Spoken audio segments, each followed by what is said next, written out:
राधे राधे।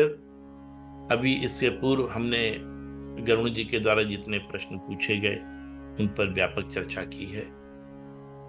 मैंने ये कहा था कि इसका एक एक उत्तर यद्यपि गोस्वामी तुलसीदास जी ने आधी चौपाई में दिया, लेकिन इतना वो रहस्य उसमें छिपा हुआ है, इतने भाव छिपे हुए हैं कि एक एक उत्तर, एक एक प्रश्न पूरी एक एक मीटिंग के लिए भी कम पड़ता है। और इसीलिए आप देख रहे हैं कि हम लोग संक्षेप में भी चर्चा कर रहे हैं, पर फिर भी एक मीटिंग में सिर्फ एक प्रश्न की चर्चा हो पा रही है। इसीलिए आज मैं सिर्फ 5वें प्रश्न की ही चर्चा कर रहा हूं। पहले के 4 प्रश्नों की चर्चा व्यापक रूप से हम लोग कर चुके हैं कि सबसे दुर्लभ शरीर मनुष्य शरीर बड़ी व्यापक बताई गई, और उसको सुनने के बाद, उसको जानने के बाद ये समझ में आया कि ये मनुष्य का शरीर है। हमें अनायास इसको नहीं खोना चाहिए, हमको वो करना चाहिए कि जो हमारे लिए आवश्यक है। मानव शरीर में ईश्वर की प्राप्ति सिर्फ और सिर्फ मन से संभव है। मन एवं मनुष्याणाम कारणम बंध मोक्षो। मन ही हमारा इस जन्म मरण के कारण का, बंधन का मुख्य रूप से कारण है। यह भी आपको पता है कि इंद्रियों से की गई पूजा को भगवान कभी स्वीकार नहीं करते। हाँ, इंद्रियों से की गई पूजा को हमें पुण्य मिल सकता है, लेकिन वह पुण्य हमको उसका फल कर्म में परिवर्तित होता है और उसका फल भोगने के लिए हमको बाध्य करता है, जो हमारे जन्म मरण के बंधन से हमको मुक्त नहीं कर सकता। 18वें अध्याय के 66वें श्लोक में गीता में भगवान ने बड़ा स्पष्ट कहा है कि जब तक मैं तुम्हारे पाप और पुण्य दोनों कर्म फलों को समाप्त नहीं करूंगा, तब तक तुम मुझे नहीं प्राप्त हो सकते। इसलिए मेरे शरणागत हो, और शरणागत होने के बाद ही जब मैं तुम्हारे सारे कर्म फलों को समाप्त करता हूं, तभी मैं तुमको अपना पाऊंगा। तो इन सारे सूत्रों को, सिद्धांतों को समझा गया था। मनुष्य के शरीर में सबसे बड़ा दुख जो दरिद्रता की बात की गई थी, उसमें बड़ी व्यापक चर्चा के बाद ये बताया गया कि दरिद्रता का आशय निर्धनता नहीं है। दरिद्रता का आशय अंतःकरण की दरिद्रता है, मन बुद्धि चित्त अहंकार। और इस तरीके से 10 प्रकार की दरिद्रताओं का वर्णन करते हुए लास्ट में ये कहा गया था कि अंतःकरण की जब दरिद्रता है तो सबसे बड़ी दरिद्रता है, क्योंकि जब अंतःकरण अशुद्ध है तो भगवान की कृपा हमको नहीं मिल सकती। और भगवान की कृपा जिसको नहीं मिल रही है, समझ लीजिए उससे बड़ा दरिद्र कोई नहीं है। भौतिक सुख अगर आपको मिल रहे हैं तो ये भगवान की कृपा नहीं समझिए, ये आपके पूर्व जन्मों का प्रारब्ध जिसका आप भोग कर रहे हैं, और उन पुण्य कर्मों के भोगों को आप समाप्त कर रहे हैं धीरे धीरे।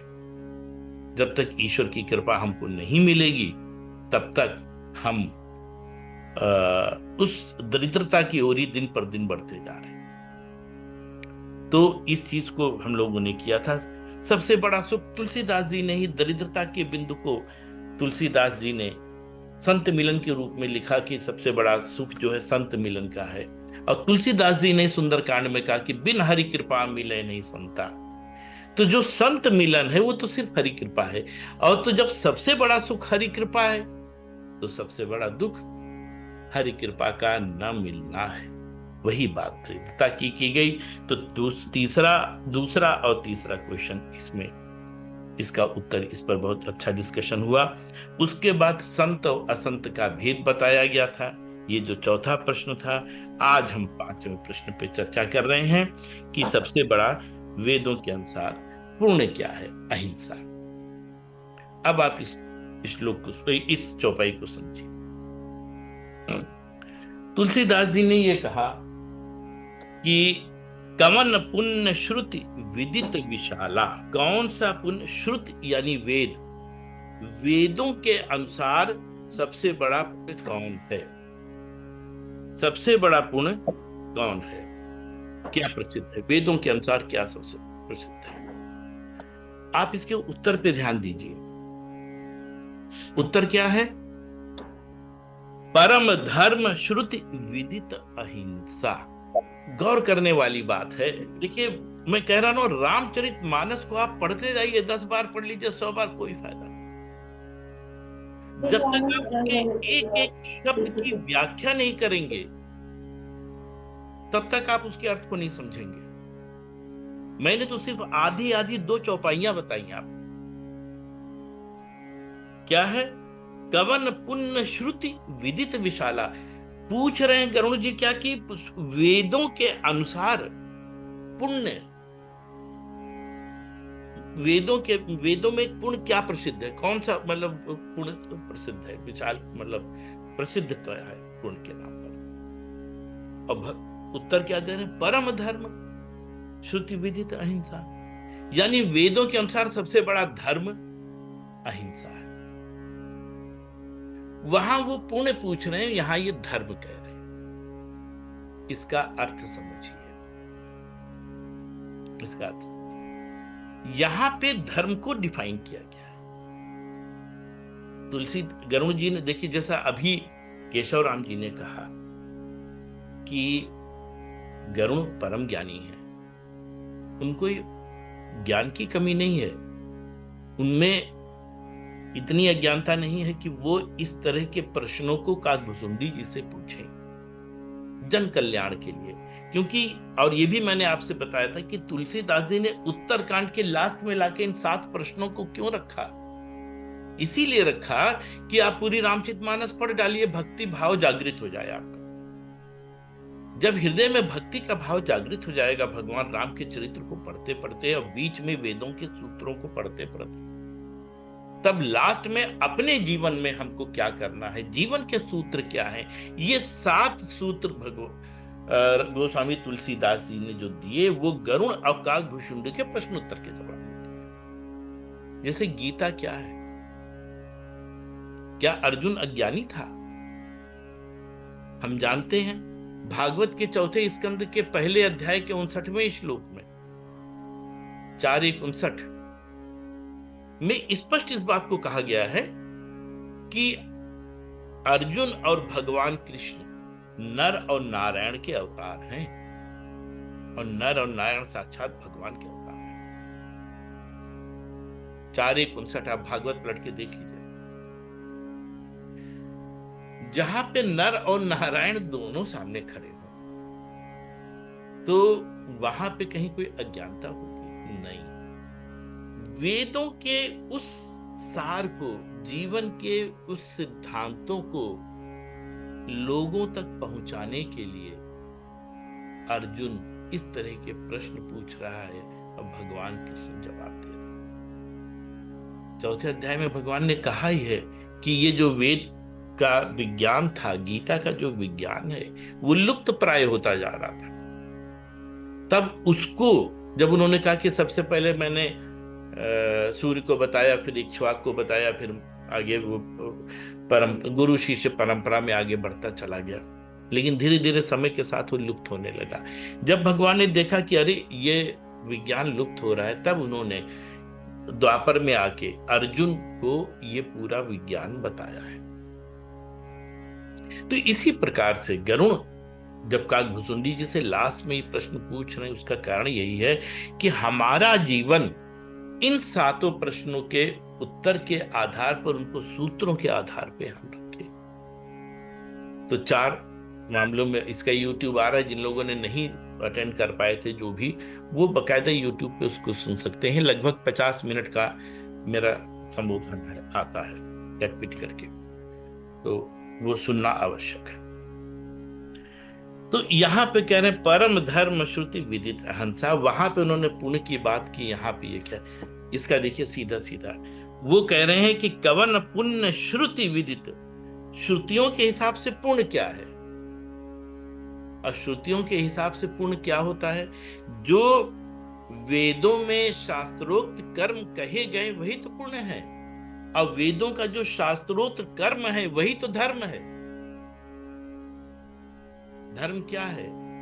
जो धी और मह, धी धातु के साथ जब मह शब्द जुड़ता है, यानी कि मन को धारण करने योग्य जो शास्त्रों के अनुसार है। मन के धारण करने योग्य वो नहीं कि हम चोरी का मन कर गया तो हम चोरी करें। शास्त्रों के अनुसार जो मन को धारण किए जाने योग्य कर्म हैं, वे धर्म कहलाते हैं। तो यही पर इस बात को कहा कि जब वेदों में पुण्य, यानी वेदों में के अनुसार हमारा ऐसा पुण्य यानी कर्म क्या है, तब वो कहते हैं कि परम धर्म श्रुति विदिति अहिंसा, यानी कि जो शास्त्रोक्त कर्म है वही पुण्य कहलाते हैं, वही धर्म है। उसको गोस्वामी जी कहते हैं कि वो अहिंसा है। गोस्वामी जी ने रामचरितमानस में कई जगह इस धर्म को डिफाइन किया। अब यहां धर्म शब्द आ गया, धर्म और पुण्य का मतलब अब आप समझ गए, इसलिए अब कंफ्यूजन नहीं है कि जो पुण्य युक्त कर्म है वही धर्म होते हैं, इसलिए पुण्य और धर्म दोनों एक तरीके से समानवाची शब्द है। तो उन्होंने ये भी कहा, क्या कहते हैं, रामचरितमानस में कई जगहों पे, जैसे ये अयोध्या कांड में जब भरत जी जनक जी से संवाद करते हैं, तब उन्होंने कहा कि आगम निगम प्रसिद्ध पुराना, सेवा धर्म कठिन जग जाना।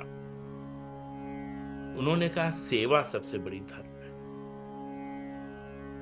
उसके बाद जब भगवान राम अपने सभी भाइयों को उपदेश दे रहे हैं, उस समय क्या कहते, परहित सरिस धर्म नहीं भाई, पर पीड़ा सम नहीं अगमाई। यानी दूसरों को कल्याण करने से बड़ा कोई धर्म नहीं है, और दूसरे को पीड़ा पहुंचाने से बड़ा कोई पाप नहीं। ये बात यहां पे इन्होंने कही। फिर जो उनके गुरु थे काकभुशुंडी जी के मुनि, वही उत्तरकांड में, उन्होंने बताया कि अघ की पिसुनता सम कुछ आना, धर्म की दया सरस हरि जाना, सरस हरि जाना। यानी दया का भाव, दया जो है सबसे बड़ा धर्म, दया जो है ये धर्म की श्रेणी में आता है।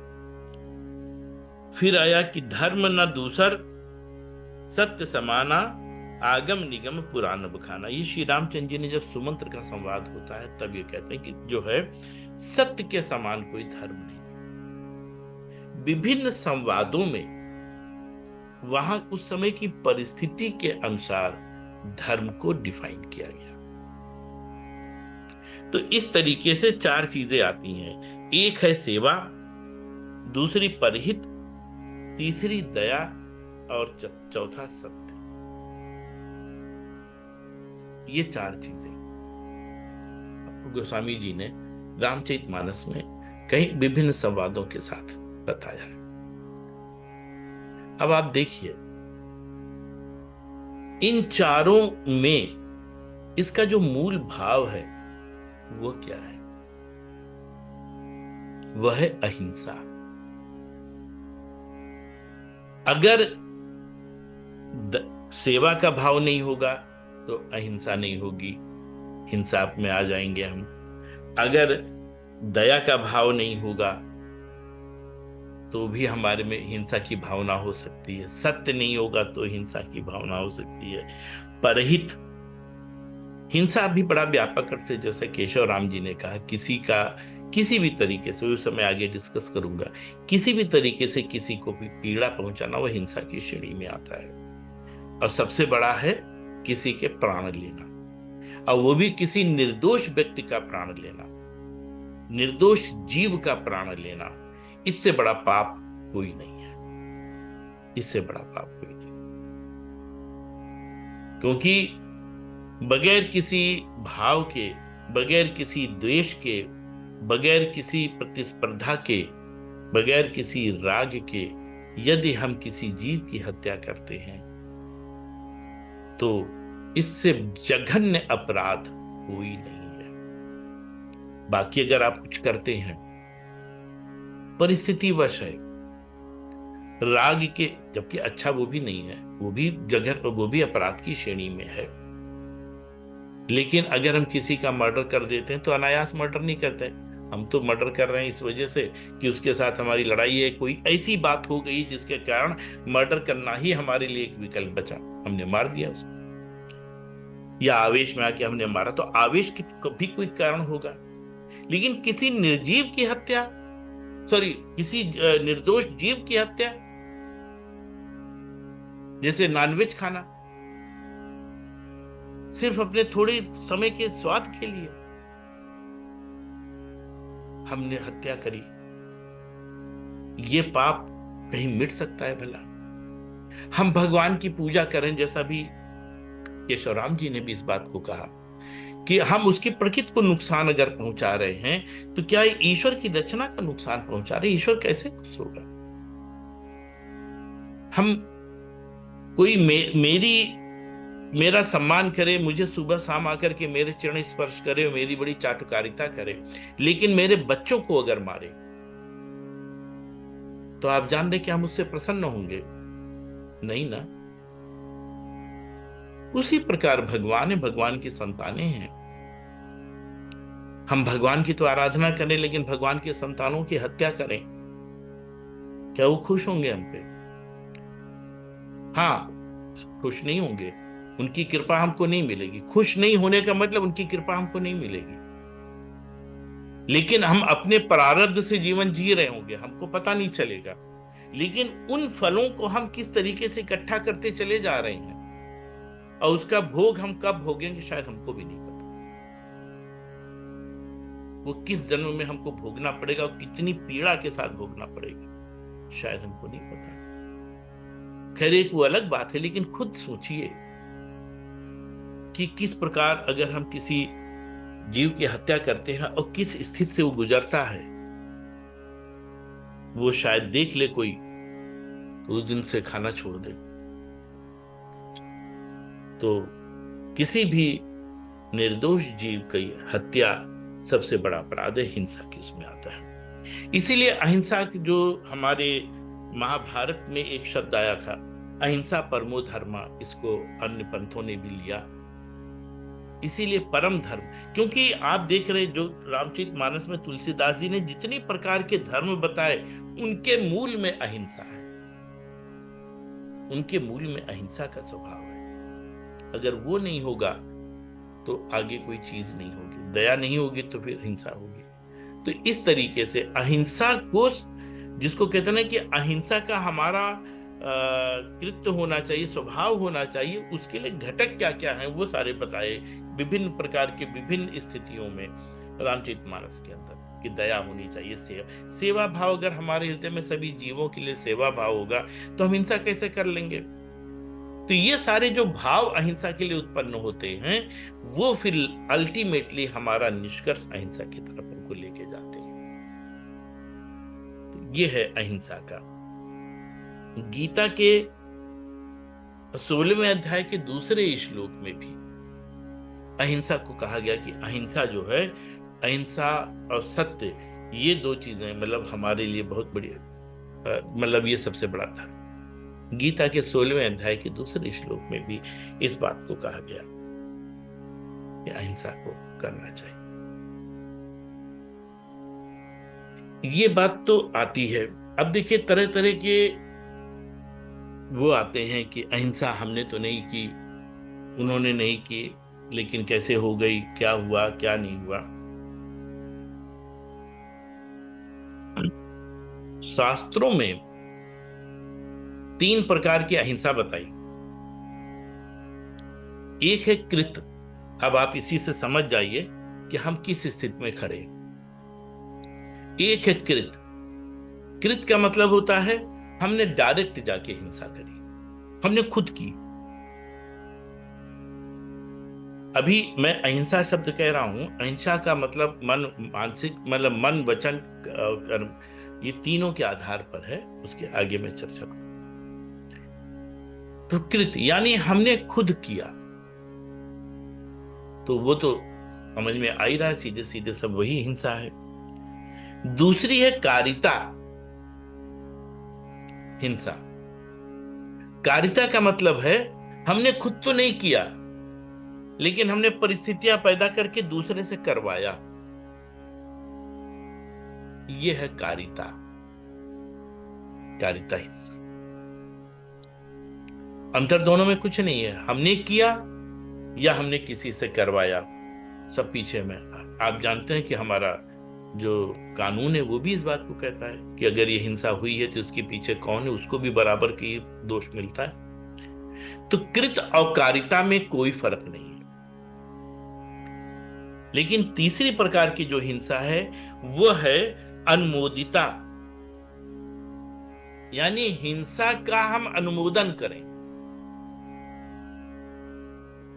जो अनुमोदिता है वो हिंसा का पाप भी इन दोनों से कम नहीं है। इस चीज को आप गांठ बांध के रख लीजिए। ये ना सोचिए, जैसे हम अभी नॉनवेज की बात इसलिए कह रहे हैं कि वो जल्दी से सबकी समझ में आता है। बहुत तरह के एग्जाम्पल हैं। हम गए और नॉनवेज वाली दुकान पे जा करके हमने खरीदा और चले आए, और आके कह रहे हैं कि भाई हमने तो नहीं कटवाया, ये तो कटा रखा था, हम ले आए। इसमें हमारा क्या पाप? लेकिन आप समझिए, आपने अनुमोदन तो किया ना उसका। उसने काटा तो एक्चुअली उन्हीं के लिए जो उसका अनुमोदन कर रहे हैं।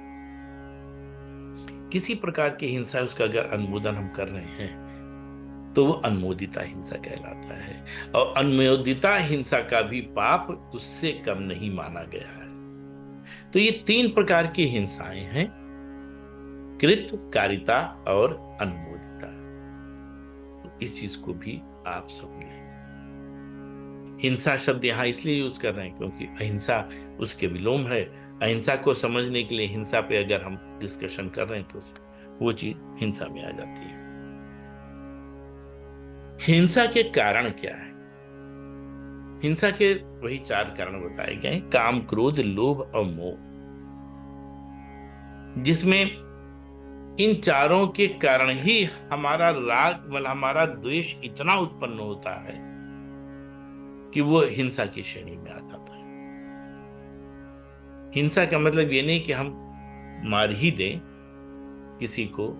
हिंसा का मतलब हम किसी भी तरीके से उसको पीड़ा, किसी भी तरीके से पीड़ा पहुंचा रहे हैं तो वो हिंसा की श्रेणी में ही आता है। बस हिंसा का स्तर थोड़ा बहुत कम ज्यादा हो सकता है, लेकिन किसी को भी पीड़ा पहुंचाना, पर पीड़ा अगसम नहीं भाई, यानी किसी दूसरे को पीड़ा पहुंचाने से बराबर पाप खुद भगवान राम ने कहा इस बात। तो ये है हिंसा के कारण, काम, क्रोध, लोभ और मोह। क्रोध, लोभ और मोह, इसके मूल में क्या है? काम, कामनाएं। हम चाहें तो सिर्फ कामना की बात कर सकते हैं, क्योंकि कामना से ही क्रोध, लोभ और मोह उत्पन्न होते हैं। जैसे ये कामना अगर हमारी पूरी नहीं हुई तो हमें क्रोध आएगा। तो क्रोध आने का कारण क्या है? कामना ही तो है। हम किसी पर भी क्रोध करें, क्रोध हम किसी पर क्यों करते हैं? इसलिए करते कि हमारी उससे कोई अपेक्षा थी और वो अपेक्षा पूर्ण नहीं हुई तो हम क्रोध कर लिए। अब वो अपेक्षा दीर्घकालीन भी हो सकती है, अल्पकालीन भी हो सकती है। जैसे हमने अपने बच्चे से कहा कि 1 गिलास पानी ले आओ, अब बच्चा पानी लेने नहीं जा रहा है, बैठा है, तो हमें क्रोध आ सकता है कि बैठा है, सुन नहीं रहा मैं कह रहा हूं। यह अल्पकालीन क्रोध है। दीर्घकालीन में तो यह है कि भाई हमने किसी से कहा कि भैया ये काम करना है, उसने कहा हम करेंगे, नहीं कर रहा है। तो कामनाओं से, अगर कामनाएं हमारी किसी तरह की हों और उन कामनाओं की अगर पूर्ति नहीं हो रही है तो वो क्रोध की श्रेणी में आता है, वो उससे क्रोध उत्पन्न हो। अगर कामनाएं हमारी पूरी हो गई तो लोभ उत्पन्न होता है। मान लीजिए हमने सोचा कि हमारी कामना थी कि स्कूटर हमको मिल जाए, हमारे पास साइकिल है और हमने सोचा कि हमको स्कूटर मिल जाए। हमारी कामना पूरी हो गई, स्कूटर आ गया। अब जब स्कूटर आए तो हमारी कामना और बढ़ गई कि कार आ जाए। या अगर हम लखपति हैं तो कामना, लखपति का सोचा करोड़पति हो जाए, करोड़पति हो तो और भी, पड़ोसी हमारा 10 करोड़ उसके पास है, हमारे पास 2 ही करोड़ है। तो ये कामनाएं जो है जब पूरी होती हैं तब लोभ उत्पन्न होता है, और पूर्ण हुई कामनाओं के प्रति हमारा मोह उत्पन्न होता है। तो क्रोध मतलब मोह, समझ गए ना आप? जैसे कोई चीज हमने हासिल कर ली, जैसे मैंने स्कूटर ही हासिल कर लिया, तो अब स्कूटर के प्रति हमारा मोह है। बस एक छोटा सा उदाहरण दे रहा हूं। तो क्रोध, मतलब क्रोध, मोह और लोभ, ये तीनों उत्पन्न होते हैं कामना से ही। तो कामना, काम, क्रोध, लोभ और मोह, ये चार चीजें मानी गई हैं हिंसा के कारण के। और हिंसा के कारण, कारण यानी जो करते हैं, वे कौन हैं? वो मुख्य तीन चीजें मानी गई हैं। एक मन, दूसरा वचन और तीसरा कर्म। कर्म से हिंसा, हम जो कर रहे हैं, हम अभी तक जो चर्चा कर रहे हैं वो कर्म की ही उसकी कर रहे हैं। मन से भी अगर हमने किसी का बुरा सोच लिया तो भी एक प्रकार की हिंसा ही है वो। और वचन से अगर हमने अपनी वाणी से किसी को दुखी किया तो वो भी हिंसा कहलाती है। किसी भी प्रकार से अगर हम किसी को दुख पहुंचाते हैं तो वो हिंसा की श्रेणी में आता है। तो हिंसा के तीन कारण बताए गए और हिंसा के तीन प्रकार बताए गए हैं। वो है मृदु, मध्य और तीव्र। अगर हमने हंसी मजाक में भी किसी को पीड़ा पहुंचाई तो वो भी एक हिंसा है, यद्यपि वो मृदु हिंसा की श्रेणी में आती है। उसी प्रकार से और थोड़ा सा किसी बातचीत में हमने कुछ कह दिया तो वो मध्य है। और तीव्र हिंसा तो आप खुद समझ रहे हैं कि जो सबसे ज्यादा जघन्य अपराधों में से आता है। तो हिंसा के ये तीन प्रकार बताए गए, मृदु, मध्य और तीव्र। इतना ये हिंसा की बात यहां पे आती है। अब इनसे बचा कैसे जाए? अब मान लीजिए हम हिंसा की बात करते हैं तो हिंसा का जो स्वभाव, इससे हम कैसे बचें?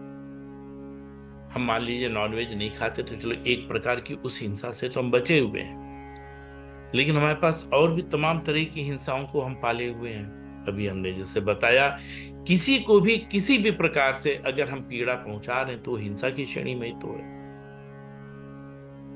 हम उससे कैसे बचें?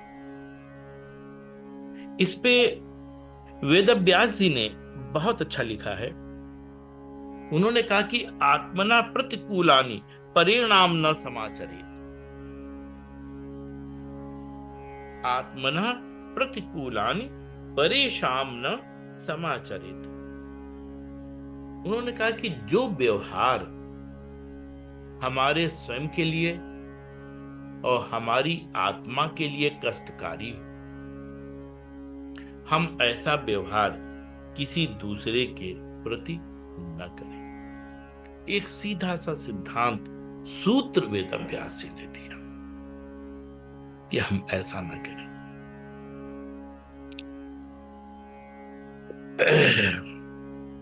इस बात को चाहे वो मानसिक हो, चाहे वचन से हो, चाहे वो कर्मणा हो, किसी भी तरीके से हो। दूसरा यह कि हिंसा से अब जैसे हमारा स्वभाव अचानक तो बदल नहीं सकता। अहिंसा के लिए मतलब हम खाली ये कह दें कि हाँ अहिंसा सबसे बड़ा पाप है और अहिंसा के बारे में बता के चल दें, तो वो तो उचित नहीं हुआ ना।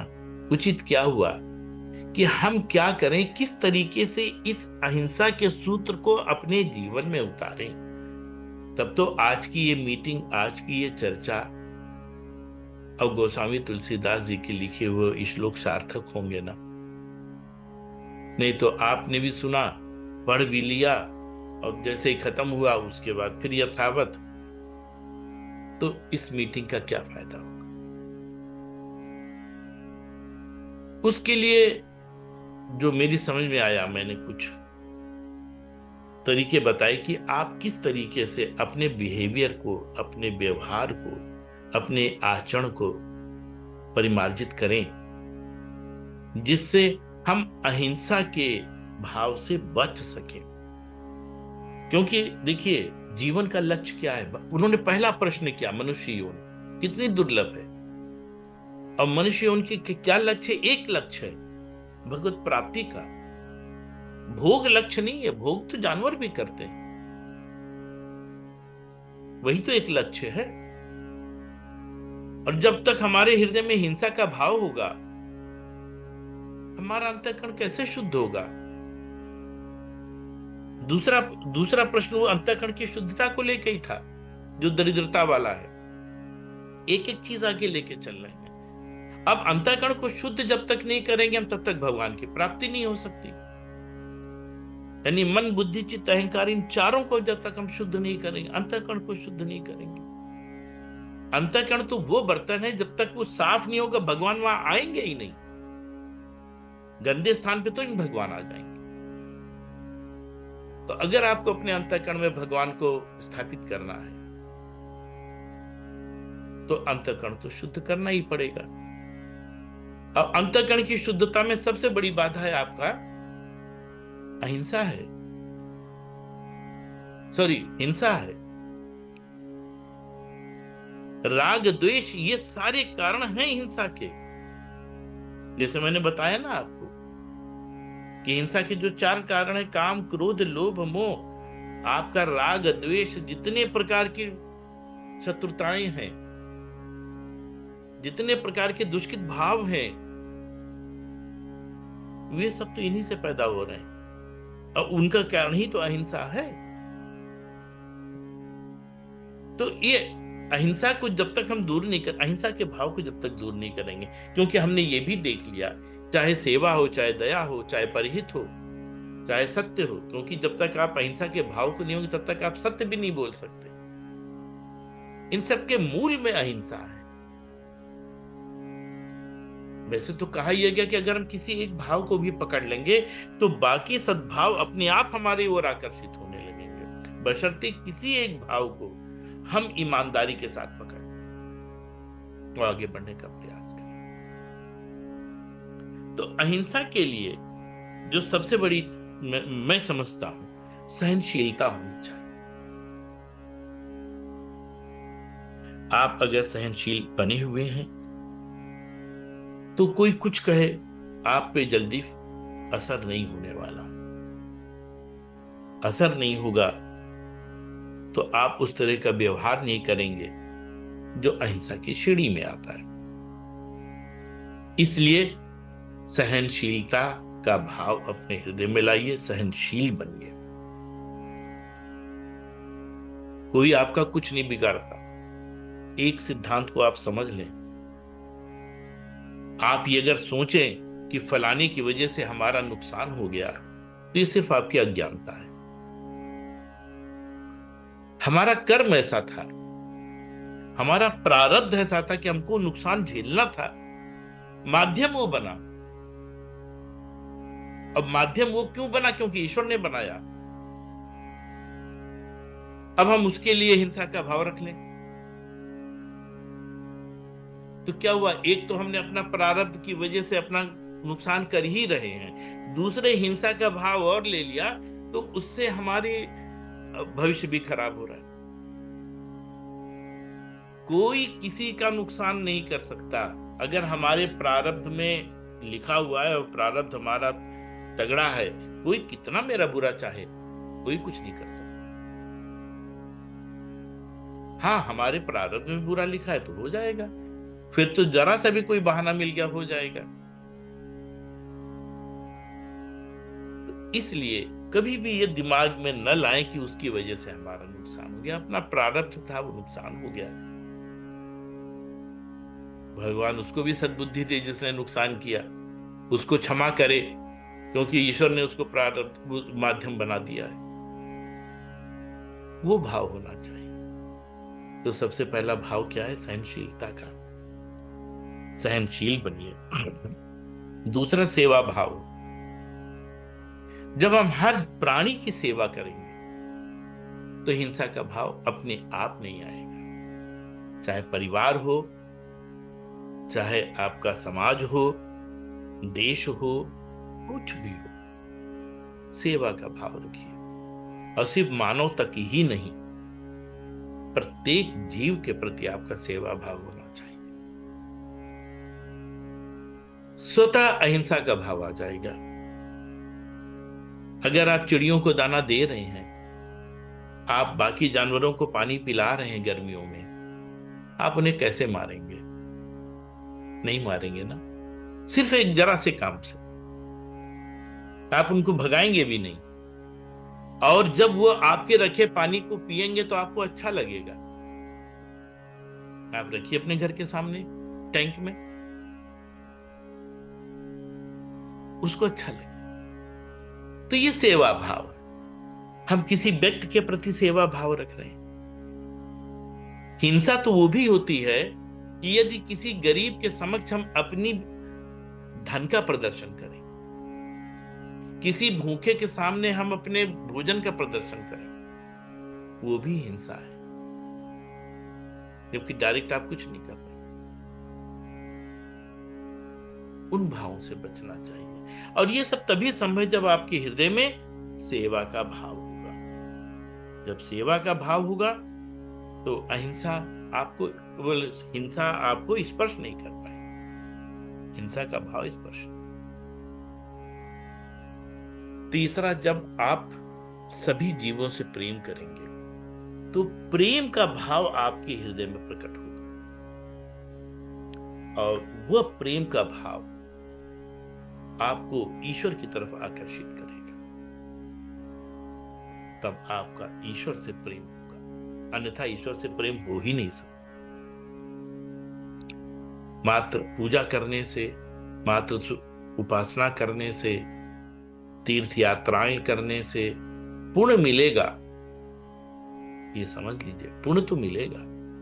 लेकिन अगर ये सारे भाव परिवर्तित नहीं होते हैं, अगर आप किसी तीर्थ यात्रा में गए और वहां से आने के बाद अगर आपके भक्ति में वृद्धि नहीं हुई, तो आपकी तीर्थ यात्रा सफल नहीं है। तीर्थ यात्रा हम कभी कभी करते हैं, हाँ, पुण्य आपको मिलेगा, तीर्थ यात्रा का पुण्य मिलेगा, गंगा स्नान का पुण्य मिलेगा, तो पुण्य का फल भोगने के लिए आप तैयार रहिए। ईश्वर कहां मिलने वाला?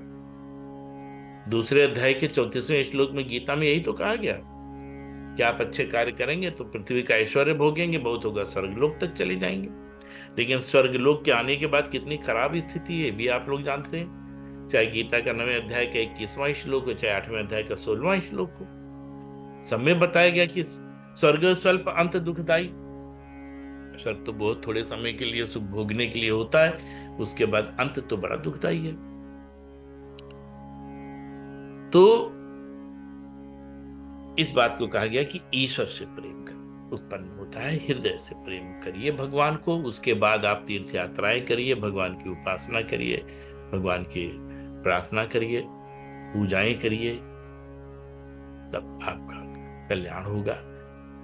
आपने अगर 1 घंटे बैठ के पूजन किया और उस 1 घंटे में 2 मिनट सिर्फ आपका अंतरात्मा भगवान से जुड़ पाई, तो आप समझिए उस 60 मिनट में से 2 मिनट आपका सार्थक, 2 मिनट सार्थक थे। अगर आपने संस्कृत में कोई किताब पढ़ डाली, उसका एक अर्थ नहीं, जैसे भी आदरणीय अंकल जी ने पूछा कि महामृत्युंजय मंत्र का अर्थ बता दें, हम पढ़ रहे हैं, तो मृत्युंजय मंत्र पढ़ते रहिए, अगर उसका अर्थ हम नहीं पता तो हम उसके भाव में जा ही नहीं पाएंगे। तो जो भी पढ़िए, एक लाइन पढ़िए, लेकिन उसको भाव को समझिए, उसको हृदय में रखिए और उसको अपने आचरण में उतारिए। तभी वो पूजन, तभी वो उपासना, तभी वो चिंतन आपका सफल है और ईश्वर से प्रेम है। तो ईश्वर से प्रेम करिए। चौथा जो मेरे हिसाब से है, जब आप ईश्वर के प्रति आपकी आस्था हो गई, ईश्वर के प्रति प्रेम है। मैं एक जनरल बात कर रहा हूं, मुझे पता है राधे राधे ग्रुप में जो सबकी स्थिति है, मुझे एक एक की स्थितियां पता है, बहुत अच्छी स्थितियों में सब लोग हैं, क्योंकि ये आपको पता है कि बगैर भगवान की कृपा के तो ये सत्संग मिलता ही नहीं है। जब ईश्वर की कृपा होती तब ये सत्संग मिल पाता है। तो मैं जान रहा हूं आप लोगों को वो कृपाएं प्राप्त हो रही हैं, आप लोग बहुत अच्छी स्थिति में, बस एक डिस्कशन की वजह से मैं इन सारी बातों को कह रहा हूं। तो जब हमारा प्रेम ईश्वर की तरफ हो गया, ईश्वर से हम जुड़ गए, ईश्वर के प्रति हमारी आस्था हो गई, तब हम सदैव जो भी व्यक्ति हमारे सामने है, किसी काम से आया हुआ है, किसी वजह से आया हुआ है, हमेशा हम ये रखें कि उसकी जगह हम अपने को सोचें कि अगर हम ऐसा कहेंगे और मैं मुझसे कोई ऐसा कहेगा तो मुझे कैसा लगेगा। कभी आप गलत कहेंगे ही। ये व्यवहार में डालिए, इस चीज को व्यवहार में डाल सकते हैं। इसके अलावा सदैव ये महसूस करें कि वह हमारे साथ है और इसके साथ वह सदैव हमारे कृत्यों को देख रहा है। देखिए, श्वेताश्वर उपनिषद में और आपके भागवत में भी, आपके मुंडको उपनिषद में भी ये हर जगह दिया हुआ है कि द्वा सपर्णा सहजा सुखाया। हमारे हृदय में एक वृक्ष के डाल पर, मतलब वृक्ष रूपी डाल पर, मतलब बताया गया, उसकी कल्पना की गई है, दो सखा बैठे हुए हैं। एक साक्षात परमात्मा है, एक हमारी आत्मा है। दो लोग बैठे हुए हैं, सखा के रूप में है, सदैव साथ हैं। और आज से साथ नहीं है, जब से भगवान है तब से हम है, तब से वो हमारे साथ। आत्मा और परमात्मा सदैव हमारे हृदय में। वो जब साथ में, इस चीज को सोचिए ना, वो सदैव हमारे साथ घूम रहा है, सदैव हमारे साथ है। हमारे कृत्यों को नहीं देख रहा है क्या? वो हमारी एक एक कर्म को देख रहा है, एक एक कृत्यों को देख रहा है। अगर हम गलत काम कर रहे हैं तो क्या वो देख नहीं रहा है? इस भाव को लाइए। तो जब वो कृत्यों को देख रहा है, तो अगर हम इस चीज को हमेशा सोचें कि हम जो भी कर रहे हैं भगवान हमको देख रहा है, तो गलत काम आप करेंगे ही नहीं, आपके अंदर हिंसा का भाव आएगा ही नहीं। आप नहीं जानते। थोड़ा सा विषय से हट के मैं एक बात कर लूं, क्योंकि मैं फिर भूल जाऊंगा। आजकल मैं जो संकल्प भेज रहा हूं, उस संकल्प को आप लोग, सभी लोगों से मेरा अनुरोध है कि उसका अभ्यास करें।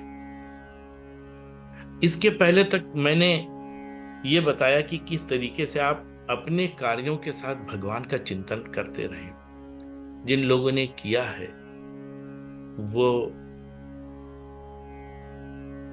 कर भी रहे हैं, कुछ लोगों ने बहुत अभी 100% अमल नहीं किया है। जो नहीं किया है वो भी करें। पिछले संकल्प जो हमारे इसके पहले आए हैं उनको भी देख लें। इस बार का संकल्प जो मैंने भेजा है वो बहुत ही महत्वपूर्ण है, और मैंने डायरी में नोट किया था कि मैं इसको शुरू में बताऊंगा, भूल गया, तो अभी एकदम से याद आया जब मैं इसकी चर्चा कर रहा था। संकल्प में मैंने ये कहा है कि जब आप सांस लेते हैं, तो जब आप आधा सांस लेते हैं, मतलब सांस अंदर लेते हैं, तो अपने इष्ट का आधा नाम लीजिए, और जब आप सांस छोड़ते हैं तो बाकी शेष नाम लीजिए। जैसे आपने राधा कहा तो रा अंदर लेते समय कहिए, धा छोड़ते समय कहिए। राम का कहा तो रा लेते समय कहिए, मां छोड़ते समय, जो भी आपके इष्ट हैं। और अगर उस नाम को लेने में कहीं आपको कठिनता हो तो आप हमसे संपर्क करिए, मैं आपको बताऊंगा क्या करना है। क्यों? गीता के देखिए कुछ सूत्र हैं जो जीवन के हैं। गीता के तो एक एक श्लोक एक एक सूत्र के बराबर हैं, लेकिन फिर भी उनमें से बड़े महत्वपूर्ण सूत्र कुछ है। गीता के 8वें अध्याय का 5वां, 6ठा, 7वां 3 सूत्र, जिनको पता है वो ठीक है, जिनको नहीं पता है तो कृपया इस मीटिंग के बाद सबसे पहले आप लोग वही देखिएगा।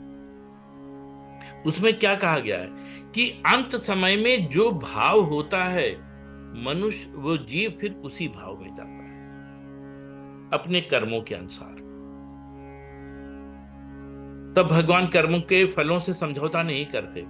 लेकिन अगर अंत समय में हमने भगवान का नाम ले लिया तो भगवान फिर हमको स्वीकार कर लेते हैं, हमारे सारे कर्म फलों को समाप्त करके। लेकिन अंत समय में भगवान का नाम लेना बड़ा कठिन है, बहुत कठिन है। अंत समय मुख आवत नहीं। अंत समय में भगवान के नाम इतना मोह आता है व्यक्ति जीव उसी मोह में फंस जाता है, कहीं घर, कहीं परिवार, कहीं किसी के बारे में। और फिर होता क्या है, हमारे जो कर्म हैं उन कर्मों के अनुसार हमको योनि मिलती है और हम उसी के इर्द गिर्द। मान लीजिए हमारी कर्मों के अनुसार योग है कि हम अगली योन कुत्ते के बनने वाले हैं, और मरते समय हमने अपने घर का ध्यान किया तो उस घर के ही आसपास हम किसी कुत्ते की योन में आ जाएंगे।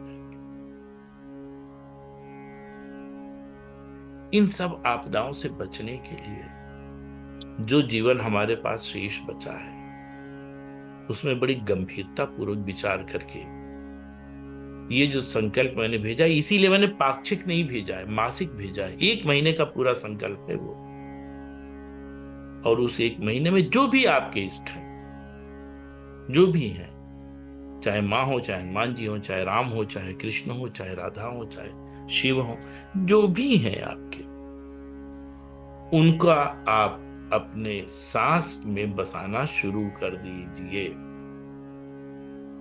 कम से कम मैं राधे राधे ग्रुप के सभी सदस्यों से ये तो अपेक्षा रखता ही, क्योंकि मैं और भी ग्रुप से जुड़ा, एक आध जगह मेरे और भी लेक्चर होते, लेकिन ये जो गहराई और गंभीरता मैंने अपने राधे राधे ग्रुप के सदस्यों में देखी और कहीं नहीं मिलती। और इस बात को आदरणीय पीएम सक्सेना साहब बहुत ओपनली कहते हैं इस चीज को, कि जो गहराई यहाँ पे वो कहीं नहीं। तो प्लीज आप लोग इस चीज को जरूर करिए बगैर किसी ना। और देखिए एकदम से नहीं होना है, दिन भर में जब आपको ध्यान आए आप कोशिश करिए, रात में सोने से पहले कोशिश करिए, दिन भर आप कोशिश करिए इस चीज की। हो जाएगा अभ्यास, 1 महीना नहीं, हम उसको 2 महीने कराएंगे, 4 महीने कराएंगे, क्योंकि अंत में सबसे ज्यादा यही तुमको करना ही है। जो भी हम कर रहे हैं वो यही कर रहे हैं। इसमें, इस संकल्प में सारे चिंतन हमारे शामिल। एक तो भगवान का 24 घंटे हमारा चिंतन होता रहेगा, और दूसरे हमारा जब सांसों में भगवान का नाम बस जाएगा तो अंत समय में भी फिर वही नाम निकलेगा और ये जीवन सार्थक होगा आपका। तो कृपया इस संकल्प को आप गंभीरता से लें और इसको करें। खैर चलिए आगे आते हैं। वो बीच में मुझे ध्यान आ गया तो मैंने इसको कि मैं आपको बता दूं, नहीं तो मैं भूल जाऊंगा।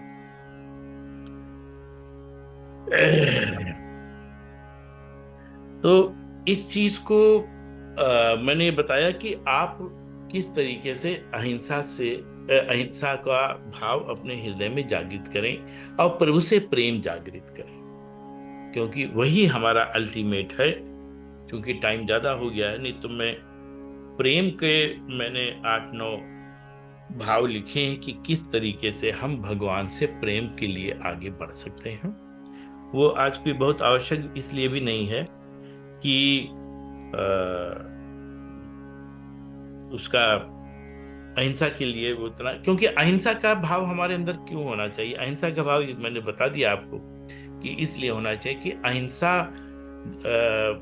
से ही हमारे अंतःकरण की शुद्धता होती है, और जब अंतःकरण की शुद्धता होती है तभी राग द्वेष ये सब समाप्त होते हैं, तभी अहिंसा का भाव उत्पन्न होता है, तभी हमारा अंतःकरण शुद्ध होता है, तभी हम ईश्वर प्राप्ति के मार्ग की तरफ आगे बढ़ पाते हैं।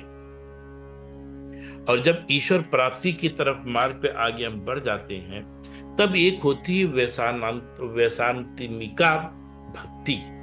व्यसन से ये शब्द बना है, वैशांतिमिका भक्ति। इसका अर्थ है कि जब जिस समय हमें भगवान की चर्चा, भगवान का संकीर्तन, भगवान के नाम रूप लीला गुण धाम, इनके चिंतन के अलावा जब और किसी व्यसन में हमारा मन न लगे, कहीं और वार्ता में अच्छा न लगे, तब आप समझिए आपके अंतःकरण शुद्ध होने लगा, आप उस मार्ग पे आगे बढ़ने लगे। जब तक आप दुनिया भर के प्रपंच में भी आनंद लेंगे तब तक आप उस भाव के आगे नहीं बढ़ पाएंगे। अहिंसा पूर्णता आप पर फलित नहीं होने पा रही। तो जो वैशांतिमिका भक्ति है इसकी तरफ आप आगे बढ़ें। अंतःकरण शुद्धता का पहला लक्षण ये है, और दूसरा लक्षण ये कि जब भी आप अपने प्रभु को याद करें, आंख से आंसू निकल आए। जब वो निकल आए तब आप समझिए कि आपका अंतःकरण शुद्ध होने लगा, आप आगे बढ़े। नहीं तो दुनिया भर के जो भी आपको कर्म कर रहे हैं करते रहिए, उसका कोई अर्थ नहीं। तो ये है अहिंसा के विषय में। राधे राधे राधे, राधे। सभी को राधे राधे राधे।